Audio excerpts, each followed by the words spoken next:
আপনি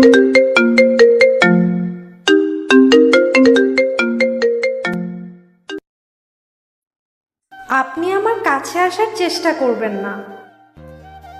বাসর ঘরে ঢুকে বউয়ের কথা শুনে অবাক হলাম না, কারণ এটা আমার দ্বিতীয় বিয়ে। আর ওর প্রথম। কোনো মেয়ে দ্বিতীয় বিয়ের কোনো পাত্রকে মেনে নিতে চাইবে না, এটাই স্বাভাবিক। আমি বললাম, আচ্ছা সমস্যা নেই, তো আমি কি আপনার সাথে বেড শেয়ার করতে পারি নাকি সোফায় যাব? সোফায় যান। আচ্ছা, একটা প্রশ্ন বারবার করতে মন চাচ্ছে, করতে পারি কি? আপনি কি প্রশ্ন করবেন আমি জানি। আমি জেনে শুনেও কেন আপনাকে বিয়ে করেছি, তাই তো? জি। আমার বাসা থেকে বিয়ের চাপ দিচ্ছিল। আমার কাছে দুটো অপশন ছিল। এক, আপনাকে বিয়ে করলে আমি আমার লেখাপড়া চালিয়ে যেতে পারবো, আর দুই হচ্ছে বাসা থেকে আমাকে আর পড়াশোনা করানো হবে না। তাই ভেবেচিন্তে এটাই ডিসিশন নিলাম। ও আচ্ছা, বুঝলাম। সোফায় এসে শুয়ে পড়লাম। ভাবতে থাকলাম পুরনো দিনের স্মৃতিগুলো, নীলিমার সাথে কাটানো দিনগুলো, ভার্সিটিতে উঠে নীলিমার সাথে পরিচয়, তারপর বন্ধুত্ব থেকে ভালোবাসা, ভালোবাসা, রাগ, অভিমান সবকিছু মিলিয়ে কেটে যাওয়া 4 বছরের এক একটা দিন, এক একটা মুহূর্ত, এক একটা স্মৃতি বয়ে বেড়ায়। ভার্সিটি লাইফ শেষে ওর বাসা থেকে বিয়ের চাপ দেয়। এর মধ্যে আমার একটা মাল্টি ন্যাশনাল কোম্পানিতে চাকরি হয়। তারপর পারিবারিকভাবে বিয়ে। আমার পরিবার গ্রামে থাকে, শহরে আলাদা বাসায় উঠি দুজনে। আমি সারা দিন অফিসে থাকি, সন্ধ্যায় বাসায় ফিরি, আর সারা দিন ও বাসায় একাই থাকে আর বোর হয়। ভেবে ওকে একটা চাকরি নিতে বলি, নীলিমাও রাজি হয়। চাকরি নেওয়ার পর আমরা রুটিন করে রান্না করি। আমার অফিস একটু দেরিতে, তাই আমি সকালের রান্না আমি করি, আর ওর অফিস তাড়াতাড়ি শেষ, তাই রাতের রান্না ও করে। ভালোই কাটছিল দিনগুলো, কিন্তু হঠাৎ করে নীলিমার মাঝে পরিবর্তন আমি লক্ষ্য করি। রাতে দেরি করে ফেরে অফিস থেকে, আমাকে অ্যাভয়েড করে। রাতে আমি ওর সাথে সেক্স করতে চাইলে বলে, অফিসে অনেক কাজের প্রেশার, দেখো না দেরিতে আসি, আমি অনেক টায়ার্ড। আমি আর কিছু বলি না, ওর পরিবর্তনগুলো লক্ষ্য করে যাই। একদিন নীলিমা আমাকে বলে, কোম্পানির কানাডায় একটা প্রজেক্ট আছে, অফিস থেকে তার বস সহ 3 জন যাবে কানাডায়। সেখানে সেও নাকি সিলেক্ট হয়েছে। আমি প্রথমে না করলেও বলে, আমি ওখানে যাওয়ার জন্য এতদিন ধরে পরিশ্রম করতেছি, ওখানে ভালো প্রেজেন্টেশন করতে পারলেই ভালো একটা পদে প্রমোশন নিশ্চিত, কয়েকটা দিনেরই তো ব্যাপার। আমি পরে ভেবে বলি, আচ্ছা যাও। ও শুনে খুশি হয়। সেদিন রাতে ও আমাকে স্পর্শ করতে দেয়, আমিও খুশি হই ওর মন ভালো দেখে। 2 দিন পরই ও কানাডা চলে যায়। আমি ওকে এয়ারপোর্টে ড্রপ করে দিয়ে বাসায় আসি। রাতে ঘুমোতে গিয়ে আমার বালিশের নিচে ভাঁজ করা একটা চিরকুট দেখতে পাই, যার উপরে গাঢ় নীল কালি দিয়ে লেখা, ক্ষমা করে দিও শুভ। এই যে শুনছেন? মেয়েটির ডাকে ঘুম ভাঙে। সকাল হয়ে গেছে। সারা দিন আমি ক্লান্ত ছিলাম। রাতে ভাবতে ভাবতে কখন ঘুমিয়ে পড়েছি মনে নেই। সকাল হয়ে গেছে, আপনার আম্মা এসে ডেকে গেছেন। আচ্ছা। আমি এখন গোসলে যাব। সকালবেলা গোসল করার অভ্যাস আমার। আচ্ছা। আর একটা কথা, আমাদের মধ্যে যে এরকম সম্পর্ক, আমার এবং আপনার পরিবারের কেউ যেন তা জানতে না পারে, ওকে? আচ্ছা। বারবার আচ্ছা আচ্ছা বলছেন কেন? আমি বিরক্ত হচ্ছি। ওকে, আর বলবো না। ওকে। ওকে আচ্ছা। আপনার নামটা এখনো জানা হয়নি, বলবেন কি? মেয়েটি এবার সত্যি বিরক্ত হয়ে বলল, আমার নাম নবনী। যাকে বিয়ে করেছেন তার নামটাও এখনো শুনেন নাই? কি লোক আপনি! আপনার জন্য আমার জীবনটাই শেষ হয়ে গেল। আমারও সকালবেলা গোসল করার অভ্যাস। গোসল করে সবার সাথে নাস্তা করলাম। সারা দিন নবনীর সাথে কয়েকবার দেখা হলো। রাতের বেলা ভালো করে দেখতে পারিনি, দিনের বেলা শাড়িতে মেয়েটাকে দারুণ লাগছিল। মেয়েটাকে শাড়ি পরা দেখে আমার নীলিমার কথা মনে পড়ে গেল। ওকে আমি কলেজে নবীনবরণ অনুষ্ঠানে প্রথমে শাড়ি পরা অবস্থায় দেখে প্রেমে পড়ে গিয়েছিলাম। নীলিমা আমার নেই, কিন্তু স্মৃতিগুলো এখন আমারই রয়ে গেছে। দিনের আলো ফুরিয়ে রাত হলো। রাতের খাওয়ার পর রুমে সবাই মিলে আড্ডা দিলাম। 11টার দিকে সবাই চলে গেল। আমি দরজা লাগিয়ে সোফায় যাচ্ছিলাম, কিন্তু হঠাৎ এই যে, আপনার সাথে আমার কিছু কথা আছে। জি বলুন। আপনি ঢাকায় যেতে চাচ্ছেন কোন দিন? 4 দিনের ছুটি নিয়ে এসেছি। 2 দিন তো হলো, আগামী পরশু যেতে যাচ্ছি। আমাদের বাসায় তো কালকে যাবেন। জি, নিয়ম অনুযায়ী তো যেতেই হবে। ওখান থেকে গাড়িতে উঠবো না হয়? সেটাই বেটার। আপনার ওখানের বাসায় কয়টা রুম? এখনো বাসা নেওয়া হয়নি, আমি মেসে থাকি। আচ্ছা, আমাকে নিয়ে কই রাখবেন তাহলে? বন্ধুকে ফোন করে দিয়েছি, বাসা দেখতেছে, কালকে জানাতে চাইছে। চিন্তা করেন না, গেস্ট রুম থাকবে। আচ্ছা, সেটাই। আচ্ছা ঘুমান তাহলে, গুড নাইট। আপনার জন্য গুড নাইট, আমার জন্য ব্যাড নাইট। জীবনটা তো শেষই করে দিছেন। আমি আর কিছু না বলে চলে আসলাম। শুয়ে নীলিমার কথা ভাবতে লাগলাম। নীলিমার স্মৃতিগুলো, 4 ভাজে মোড়ানো নীলকালিতে লেখা চিঠিটার কথা। নীলিমা তাতে লিখেছিল, তুমি যতক্ষণে চিঠিটা পেয়েছো ততক্ষণে আমি হয়তো ইংল্যান্ডে চলে এসেছি, অথবা ইংল্যান্ডের উদ্দেশ্যে উড়াল দিয়েছি। কি আশ্চর্য হলে? তুমি ভাবছো আমি অফিসের কাজে কানাডা যাচ্ছি। এটা সত্যি না, আমি আসলে কানাডা যাচ্ছি না, যাচ্ছি ইংল্যান্ডে। আমি যখন নতুন অফিসে জয়েন করি তখন আমার অফিসের বস নিলয়ের সাথে ভালো সম্পর্ক গড়ে ওঠে। 1 বছর আগে ওর ওয়াইফ মারা যায়। 2 বছরের একটা বাচ্চা আছে, নাম সিজন। খুব মায়াবী। মাঝে মধ্যেই সিজনকে অফিসে আনতো নিলয়, আমার কাছেই থাকতো সব সময়। আস্তে আস্তে বাচ্চাটাকে আমার খুব ভালো লেগে যায়। ওকে ছাড়া আমি থাকতেই পারি না। 2 মাস আগে নিলয় আমাকে একদিন বলে ও নাকি আমাকে পছন্দ করে। আমি প্রথমে না করে দিই, কিন্তু আস্তে আস্তে কি করে জানি আমি পাল্টে যাই। নিলয়কে আমার ভালো লাগতে শুরু করে। তোমাকে আমার তখন অসহ্য লাগতো, সেজন্য তোমাকে অ্যাভয়েড করতাম। অফিস থেকে নিলয়ের সাথে প্রতিদিন ওর বাসায় যেতাম সিজনকে দেখে আসার জন্য। সেজন্য আমার দেরি হতো বাসায় আসতে। কিছুদিন আগে নিলয় বলল সিজনকে নিয়ে ইংল্যান্ড চলে যেতে চায়, সেখানে সে ব্যবসা সামলাবে। আমিও চাইলে যেতে পারি তাদের সাথে। আমি প্রথমে না করি, কারণ তুমি কষ্ট পাবে ভেবে।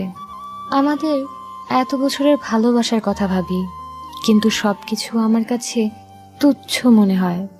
কল্পনা করে দেখি সিজন আর নিলয়কে ছাড়া আমি নিজেকে কল্পনা করতে পারি না এখন। পারলে আমাকে ক্ষমা করে দিও। সকালে ঘুম থেকে উঠি নবনী ডাকে। ওসব ভাবতে আজকেও আবার কখন যে ঘুমিয়ে পড়েছি মনে নেই। নবনী গোসল করে আজকেও শাড়ি পরেছে। শাড়িতে ওকে দারুণ লাগছে। মনে হচ্ছে ওকে কাছে টেনে ভেজা চুলের ঘ্রাণ নেই, কিন্তু সেই ইচ্ছা পূরণ হওয়ার নয়। আমার কপাল খারাপ। কি ব্যাপার, কি ভাবছেন এত? গন্ডারের মতো এভাবে ঘুমোতে হয় প্রতিদিন? আমি কোনো উত্তর না দিয়ে বাইরে বেরিয়ে আসি। বিকেলে বাসায় থেকে সবকিছু গুছিয়ে নবনীদের বাড়িতে আসি। এখান থেকে ঢাকায় যেতে হবে কালকে। এখানে আসার পর নবনী কিছুটা পরিবর্তন হয়। আমার কেয়ার করে ভালোই, হয়তোবা নিজের বাসার মানুষকে দেখানোর জন্য। মানুষের মন বোঝা বড় কঠিন। নিজের স্বার্থটা আদায় করার জন্য মানুষ অনেক কিছুই করতে পারে। যেমন নীলিমা আমাদের 6 বছরের ভালোবাসাকেও ভুলে গেছে। এসব ভেবে লাভ নেই। নীলিমা যাওয়ার পর যতটা কষ্ট পেয়েছি এগুলো তার চেয়ে তুচ্ছ। রাতে খাওয়া দাওয়া করে ছাদ এসেছি চাঁদ দেখতে। আজকের চাঁদটা হঠাৎ করে মেঘের মধ্যে হারিয়ে যাচ্ছে, আবার মেঘ চলে গেলে চাঁদও ফিরে আসছে।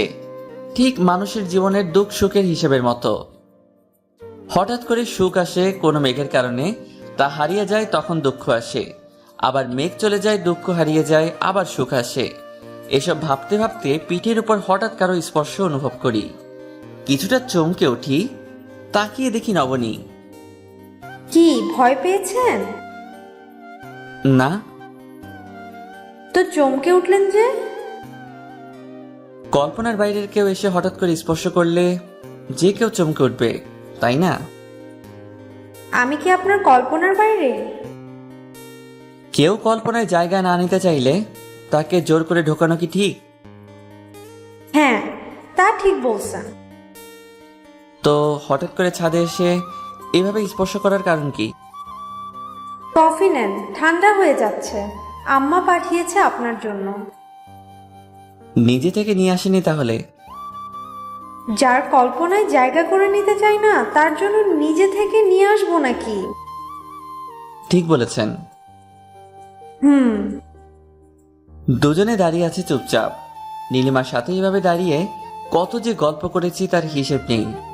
ও চলে যাওয়ার পর ছাদে আসলেই ওর স্মৃতিগুলো মনে পড়ে যেত।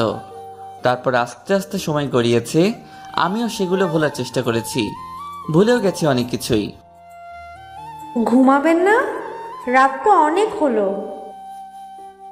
আপনি ঘুমান গিয়ে, আমার ঘুম পাচ্ছে না। ঘুম পাইলে যাচ্ছি। আচ্ছা, থাকেন তাহলে। নবনী চলে যায়। আমি আবার ভাবতে থাকি পুরনো কথাগুলো। নীলিমার নীল কালিতে লেখা চিঠি পড়ে আমি প্রথমে বিশ্বাসই করতে পারিনি। ভাবতেই পারিনি যে নীলিমা আমার সাথে এমন করতে পারবে। প্রথম দিকে আমি অনেক ভেঙে পড়েছিলাম। চাকরি ছেড়ে বাড়িতে চলে এসেছিলাম।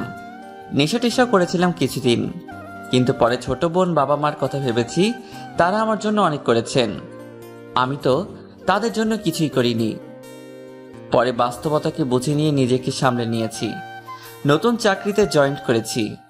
পরে নীলিমার সাথে সেভাবে আর যোগাযোগ হয়নি। এরপর কেটে গেছে 3টি বছর। কিছুদিন ধরে বাসা থেকে বিয়ের জন্য খুব চাপ দিচ্ছিল, কিন্তু আমি রাজি হচ্ছিলাম না।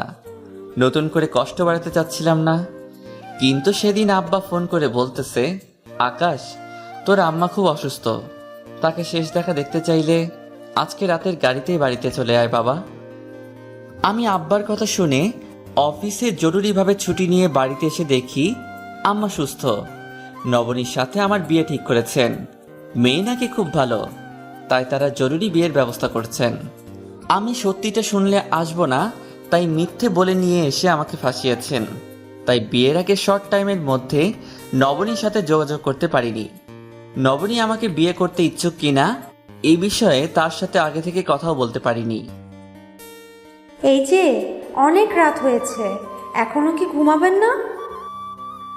কারো কথা শুনে চমকে উঠি, দেখি নবনী। আমি বলি, ঘুমাবো, চলেন। আচ্ছা, চলেন। রুমে গিয়ে নবনীকে জিজ্ঞেস করি, আপনি ঘুমান নাই এখনো? না। এত রাত জেগে আছেন কেন? আপনি বুঝবেন না। তাই? হুম। আপনার রুমে তো দেখছি সোফা নেই, আমি ঘুমাবো কই? জানি না। মেঝেতে আমি ঘুমাতে পারি না, ঠান্ডা লাগে। তার বদলে বাইরের রাতটা কাটিয়ে দেই। এমনিতে ভালোই লাগছিল, কি বলেন? ওকে। থাকেন। বাইরের দিকে এক পা বাড়ালে আপনার পা কেটে ফেলবো। আল্লাহ, বলে কি? তো কি করবো, এখানে দাঁড়িয়ে থাকবো? না, আমার সাথে ঘুমাবেন। এটা হয় নাকি? হ্যাঁ হয়, যা বলছি তাই করেন। আমার পাশে শুয়ে পড়েন। আমি কিছু বুঝতে পারছি না, কি করছেন নবনী এসব? এক এক সময় এক এক রূপ ধারণ করছে। ওর কথা মতো শুয়ে পড়লাম, ওর পাশে দেখি কি হয়। শুয়ে আছি চুপ করে।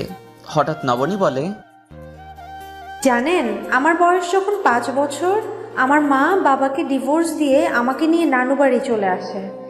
কারণ কি জানেন? আমার বাবা নেশা করত আর প্রতিদিন আম্মাকে ধরে মারত। তাছাড়াও অনেক অন্যায় আবদার করত। নানু বাড়ি থেকে টাকা নিয়ে যাবার জন্য আম্মাকে চাপ দিত, কিন্তু আম্মা অন্যায়কে কখনো প্রশ্রয় দিতেন না। সেজন্য আম্মাকে অনেক কষ্ট সহ্য করতে হয়েছে। আমি ছোটবেলায় এসব আমি নিজের চোখে দেখেছি, বুঝছেন? হ্যাঁ বুঝলাম। তারপর? আপনার সাথে আমার বিয়ের কথা হয়। যখন শুনি যে আপনার বউ আপনাকে রেখে চলে গেছে, তখন আপনার প্রতি আমার একটা ঘৃণার সৃষ্টি হয়। ছোটবেলায় স্মৃতিগুলো মনে পড়ে যায়, ভাবি আপনিও মনে হয় ওরকম। কিন্তু মামা বলে ছেলে খুবই ভালো, ভালো জব করে। আমি তবুও মানতে পারিনি। এক প্রকার জোর করে আমাকে বিয়ে দেওয়া হয় আপনার সাথে, সেজন্য আপনার সাথে আমি ওরকম ব্যবহার করেছি। বুঝলাম। তো এখন আবার হঠাৎ এত ভালো ব্যবহার করছেন, আবার এগুলো বলার কারণ কি? কালকে আপনি ঘুমানোর পর ড্রয়ার থেকে আপনার ডায়েরিটা নিয়ে পড়েছে। আল্লাহ, অন্যের ডায়েরি নিয়ে পড়া কি ঠিক? ঠিক কিনা জানি না, তবে এখন পড়ার পর থেকে মনে হয়েছে একদম ঠিক করেছি। না হয় সারা জীবনের জন্য আপনার মতো একজন মানুষকে হারাতাম। আমাকে হারালে তো ভালো কাউকে পেতেন। আমি আপনাকে চাই। নীলিমার চেয়ে বেশি করে ভালোবাসবেন আমাকে। বেশি ভালোবাসলে তো মানুষ থাকে না, হারিয়ে যায়। আমি হারিয়ে যাব না, না বাসলে আপনাকে খুন করে ফেলবো। দেখা যাবে।